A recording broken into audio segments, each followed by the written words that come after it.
सत्त्वेषु मित्रिं गुणेषु प्रमोदं क्लिष्टेषु जीवेषु कृपापरत्वं माध्यस्थे भावं विपरीतव्रतो सदा ममात्मा विदधातुरेव। जय अनंत परमेश्वरी भगवान की देवादिदेव श्री मुद्रानाथ भगवान की परम पूज्य आचार्य कृति गुरुदेव की परम पूज्य देव तपस्या संदेश सागर गुरुदेव की परम पूज्य आरिका श्रीमती माता जी की आरिका संघ की जिनवाणी माता की श्रीमद जैन धर्म की माता जी के चरणों में वंदना भी करते हुए तीनों साधुओं के चरणों में इच्छा भी करते हुए आगम के शब्द को आपके समक्ष रखने का प्रयास करें।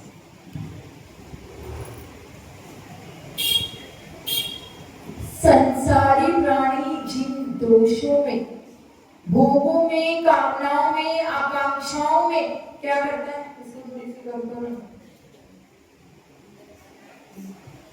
संसारी प्राणी जिन दोषों में, भोगों में, रोगों में, वासनाओं में, आकांक्षाओं के अधीन है, उसका सेवक है, गुलाम है, दास है, ऐसे वो भोग के अधीन है वो। तो बताओ ये सब कुछ अगर परमात्मा में भी होगा तो फिर हम में और परमात्मा में क्या अंतर हुआ? जो परमात्मा होना चाहिए वो क्या होना चाहिए?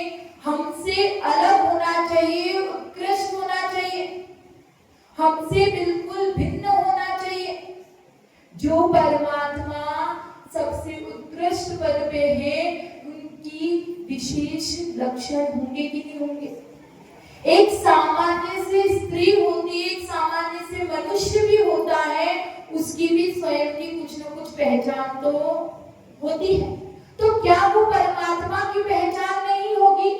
वो परमात्मा हमसे भिन्न न होंगे? वो हमसे भिन्न होंगे, उनकी पहचान, उनके लक्षण भी क्या होंगे? विशेष होंगे।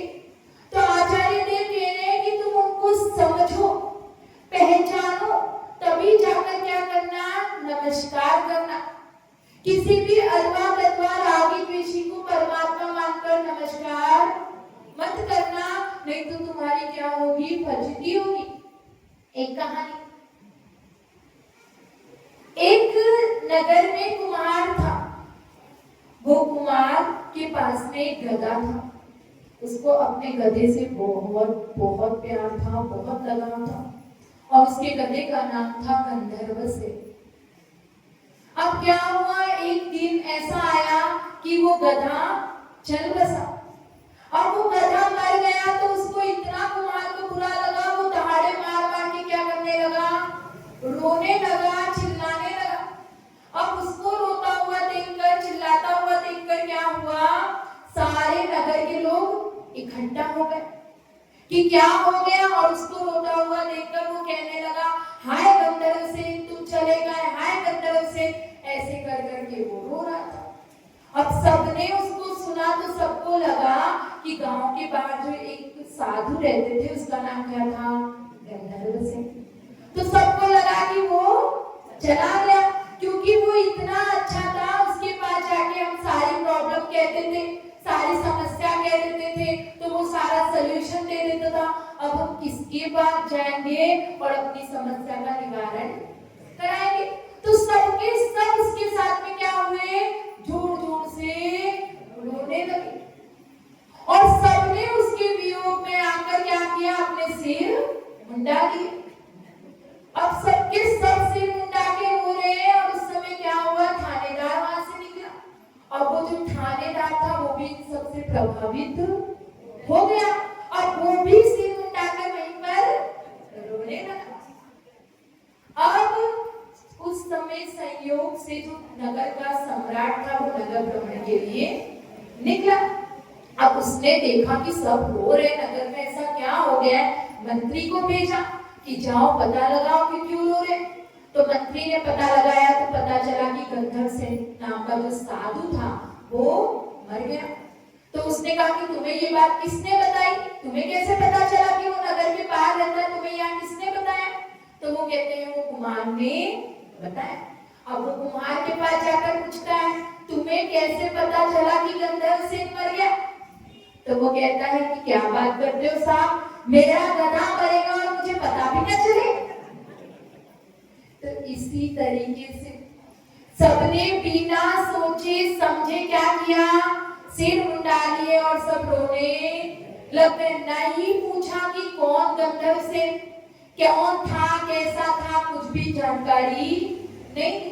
उसी प्रकार से हम भी क्या कर रहे हैं, अज्ञान के कारण, अपनी चिंता के कारण, ज्ञान न होने के कारण किसी भी अथवा तत्वा के सामने हम नमस्कार ना कर ले। तो आचार्य अमित गति गुरुदेव हमें उसी से बचाने के लिए कितने श्लोकों के माध्यम से हमें अलग अलग तरीके से परमात्मा की पहचान करना बता रहे हैं। उसके विशेष लक्षणों के बारे में हमें अवगत करा रहे हैं, ताकि जिस तरीके से उस नगर में सब लोगों की फजीती हुई, वैसी फजीती हमारी ना हो।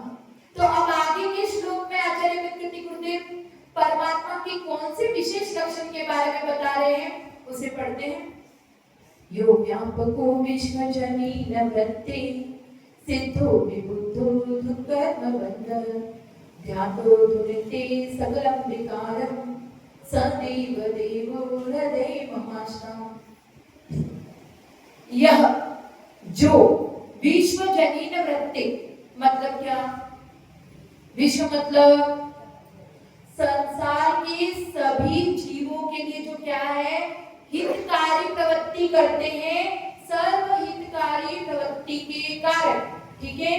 फिर व्यापक, व्यापक है, व्यापक का मतलब क्या है, व्यापक है। फिर उसके बाद में सिद्ध, जो सिद्ध है। फिर अगला विशेषण दे रहे हैं विबुद्धो, विबुद्धो का मतलब क्या है, जो विबुद्ध है, विशिष्ट ज्ञानी है, ठीक है, केवल ज्ञानी है। फिर धुत कर्म बंध, जो सारे कर्मों को नष्ट करने वाले हैं। और ध्यातो, जो ध्यान करने के योग्य हैं। सकलम विकारम, सर्व विकार को धुनिते नष्ट करते हैं। सदैव देवो हृदय ममाश्रम, वह देवादि देव मेरे हृदय में विराजमान हो गए। क्या क्या बताया, कौन से ध्यान में, सबका ध्यान है ना मेरी तरफ, हाँ। तो विश्वजनीन वृत्ति मतलब जो सर्व हितकारी प्रवृत्ति करते हैं। फिर व्यापक, जो व्यापक है। फिर क्या बताया, सिद्धो, जो सिद्ध है, पूर्णकामी है, जो पूर्ण हो चुके हैं। विबुद्धो, विबुद्धो का मतलब जो विशिष्ट ज्ञान के धारक हैं, केवल ज्ञानी है। धूत कर्म बंध, जिन्होंने कर्मों का जो बंधन था, जो कर्म है, उनको क्या कर दिया है, धो दिया है, नष्ट कर दिया है। फिर बताया ध्यातो, जो ध्यान करने के योग्य है, जो ध्याता है। अब ऐसे भी कह सकते हैं जो ध्यान करने के योग्य है और जो ध्यान कर रहे हैं, जो ध्याता है। फिर उसके बाद में धुनिते सकलम विकारम, जिन्होंने सकल विकारों को नष्ट कर दिया है, ऐसे वह देवादि देव मेरे हृदय में विराजमान हो। जिसके हृदय में, जिसके घर में, जिसके मन में परमात्मा के प्रति आस्था नहीं होती, तो क्या कहलाता है, क्या कहलाता है, नास्तिक कहलाता है। जिसके घर में, हृदय में अगर परमात्मा के प्रति आस्था नहीं है तो नास्तिक कहलाता है, और उसका हृदय भी क्या होता है, शून्य होता है। और जो खाली होता है वो क्या होता है, हमेशा खाली ही रहता है। जो घड़ा अगर खाली है तो क्या कहोगे आप उसको, अपशकुन हो गया। क्या कहोगे, कोई भी पंचकल्याणक होते हैं, विधान होते हैं बड़े बड़े, या साधुओं का आगमन भी होता है, तो क्या करते हैं हम, भरा घड़ा, भरा कलश लेकर खड़े होते हैं। क्यों, क्योंकि उसे शकुन मानते हैं, और अगर इसके विपरीत अगर वो खाली होगा तो अपशकुन माना जाएगा। तो यहाँ पर भी कह रहे हैं कि जो व्यक्ति अगर श्रद्धा से और विश्वास से भरा हुआ है तो वो क्या माना जाएगा, भरा, और जो खाली है उनको भी भरता जाएगा। तो किसी ने पूछा कि क्या सिर्फ यही शकुन होता है कि और भी शकुन होते हैं? तो कहा, तो जवाब दिया माता जी ने कि और भी शकुन होते हैं, जैसे कि निघ्रंथ मुनि का अगर सामने से आना हो जाए, उनका दर्शन हो जाए, तो वो भी क्या कहलाता है, शकुन कहलाता। तो किसी ने, क्योंकि देखो जब अर्जुन और कृष्ण जब जा रहे थे युद्ध के लिए, महाभारत की युद्ध के लिए, तब क्या हुआ था, सामने से उनको निघ्रंथ मुनिराज आते हुए दिखे। तब कृष्ण ने कहा कि पार्थ, अब तो अपनी विजय क्या है, अवश्य होगी, निश्चित होगी, क्योंकि सामने मुनिराज के दर्शन हो रहे हैं। तो फिर किसी ने पूछा, उसी में जो बैठते ग्रुप में, तो उसने फिर वितर्क किया कि माता जी, जो मुनिराज है वो तो खाली है, उनके पास में तो एक तिनका भी नहीं है, तो वो शकुन कैसे हो सकते हैं, तो कैसे हो सकते हैं, वो अंदर से। तो बहुत सुंदर जवाब दिया कि वो अंदर से भरे हुए हैं, वो ध्यान से भरे हुए हैं, वो परमात्मा के साथ भरे हुए हैं, क्योंकि उनके हृदय में क्या है, परमात्मा का वास है, जो सर्वजनों के हित की, कल्याण की भावना से भरे हुए हैं, जो स्वाध्याय से भरे हुए हैं, जो पूर्ण ज्ञानी है, और जो राग द्वेष से रहित है, उसे क्या कहते हैं, भरा हुआ कहते हैं। तुम भरो तो इन चीजों से भरो। भरने का मतलब ये नहीं है कि अपने अंदर कचरा भर लो, अगर कचरा भरोगे तो उसको अपशकुन ही माना जाएगा। भरना है तो उसका निर्णय करो कि क्या भरोगे, क्योंकि कुछ लोग होते हैं राग द्वेष बैर विद्रोह ये सब कुछ भर के रखते हैं, और क्या करते हैं, इसी में उलझते रहते हैं, और अब कल कह रहे कि ये तो इससे भरा हुआ है तो शकुन हो गया, नहीं, वो अब शकुन ही। किसी ने कहा कि महाराज जी, माता जी, मैं जब विचार करता हूँ, पढ़ने बैठता हूँ, तो मेरे मन में अच्छे विचार आते ही नहीं है। जब भी ध्यान करने बैठते तो क्या होता है, सोचना तो अच्छा चाहता हूँ, पर अच्छे विचार नहीं आते। तो उसका जवाब दिया कि दीपक जलाना चाहिए। अपने अंदर क्या है, अंधकार है। एक बार की बात है, अकबर ने बिरबल से पूछा कि मुझे ये पूरे कमरे को क्या करना है, इस पूरे कमरे में से अंधकार को भगाना है, तो मैं क्या करूं। तो बिरबल ने कहा कि एक काम कीजिए महाराज, पहले आप सभासदों से पूछ लीजिए कि क्या करना है। तो अकबर ने सारे सभासदों को बुलाया और उनसे पूछा कि मुझे अंधकार को भगाना है, तो क्या करूं, फावड़े से भगाऊं या डंडे से। तो सबने नए नए अलग अलग तरीके से कोशिश की। कोई फावड़ा लेकर भगाने का प्रयास कर रहा है, कोई डंडा लेकर भगाने का प्रयास कर रहा है, जितनी बुद्धि लगा सकते थे सबने लगा दी। अब थक कर क्या हुआ, बिरबल के पास आए। अब बिरबल से कहा कि तुम ही इसका समाधान करो। तो बिरबल ने क्या किया कि जो अंधकार है अगर उसे भगाना है, तो उसका जो प्रतिरोधी है, जो उसका विपक्ष में है, कौन है, हाँ, प्रकाश। क्या, प्रकाश। तो जो उसके विपरीत में प्रकाश है उसको जला दो तो अंधकार भाग जाएगा। तो उसने क्या किया, एक दीपक लगाया और सारा का सारा अंधकार। उसी प्रकार से हमारे अंदर जो अज्ञान है, जो चिंता है, जो वासना है, जो संकल्प विकल्प है, उसको भी क्या करो, उस परमात्मा ध्यान रूपी ज्योति से क्या कर दो, प्रज्वलित कर दो। उसके प्रकाश से ये सब कुछ अंधकार रूपी वासनाएं, चिंता, संकल्प विकल्प सब निकल कर चले जाए। तो यहाँ पर आचार्य देव कह रहे हैं, यो व्यापको विश्वजनीन वृत्ते, जो समस्त संसार में व्याप रहे हैं। व्याप का मतलब क्या होता है, व्याप का मतलब फैल रहे हैं, और चलो सब जगह फैल रहे हैं। कण कण में क्या है, जो तीनों लोकों में जो व्याप रहे हैं, वो विश्वजनीन, सर्वव्यापको विश्वजनीन वृत्ते, तो भगवान की इस अपेक्षा से व्याप रहे हैं। कुछ लोग कहते हैं, जो अन्य मान्यता वाले कहते हैं भगवान जो है, परमात्मा जो है, कण कण में विराजमान है, समस्त प्रदेशों में क्या हो रहा है, विराजमान है। तो क्या ये सही है? क्या परमात्मा सर्व प्रदेशों में विराजमान है? अपने जैन धर्म के अनुसार हम मानते हैं कि भगवान व्याप रहे हैं, लेकिन किस अपेक्षा से? ज्ञान की अपेक्षा से, केवल ज्ञान की अपेक्षा से।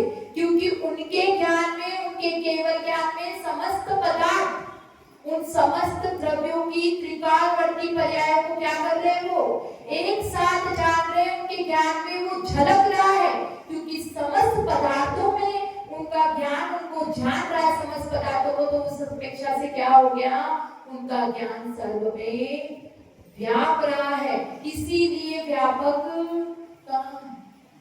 कुछ कहते हैं, जो ब्रह्मवादी होते हैं वो क्या कहते हैं, एको ब्रह्मा द्वितीयो नास्ति।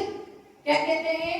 एको हम ब्रह्मा द्वितीयो नास्ति, मतलब एक परमात्मा ही सब में व्याप रहा है और कोई भी दूसरा नहीं है। अगर ऐसा है तो जो एक परमात्मा सब में व्याप रहा है, तो सबको अलग अलग संवेदन क्यों होता है?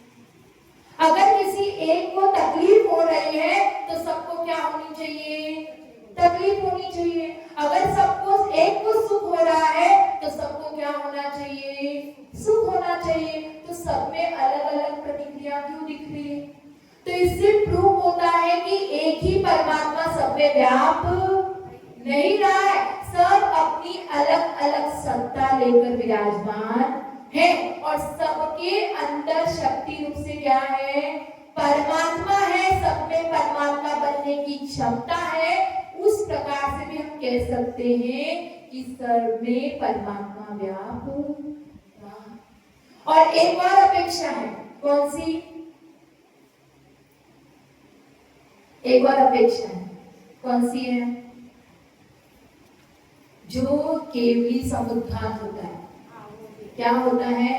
तीनों लोगों में जब भगवान समुद्घात करते हैं, जब अनंत परमेष्टि समुद्घात करते हैं, तब क्या होता है? तीनों लोगों में उनकी आत्मा के प्रदेश फैल जाते हैं। तो उस हिसाब से भी एक समय का होता है। वो कितने टाइम के लिए होता है? एक समय के लिए होता है। तब भी कह सकते हैं कि भगवान पूरे लोक में व्याप रहे। तो हमें केवल ज्ञान की अपेक्षा, ज्ञान की अपेक्षा, लोक पुराण समुद्घात की अपेक्षा से क्या है, भगवान सब में व्याप रहे, पूरे तीनों लोकों में व्याप रहे।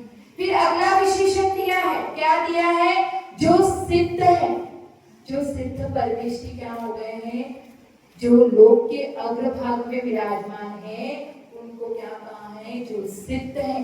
फिर कहा है विबुद्धो। विबुद्धो का मतलब विशिष्ट ज्ञानी, केवल ज्ञानी है, जो ज्ञायक स्वभावी है, उसको कहा है विबुद्धो।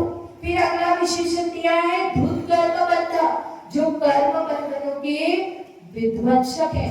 तो अरिहंत परमेष्टि ने कितने कर्मों का नाश किया है? 4 घातिया कर्मों का।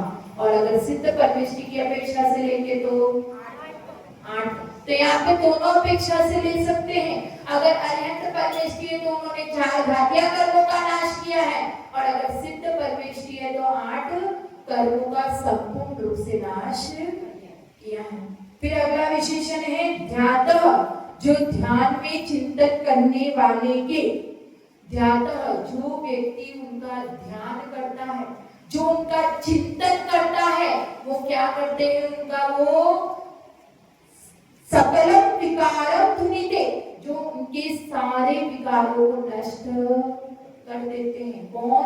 जो व्यक्ति उन परमात्मा का चिंतन करता है, ध्यान करता है, उनके सारे विकारों को नष्ट करने में वो सक्षम है। विकार का मतलब क्या लेंगे? विकार मतलब राग, द्वेष, वासनाएं, आकांक्षाएं, इच्छाएं, जो स्वभाव के प्रतिकूल है, जो विभाव है, जो अपना स्वभाव नहीं है, वो सब कुछ क्या हो जाएगा? विभाव हो जाएगा, विकार हो जाएगा।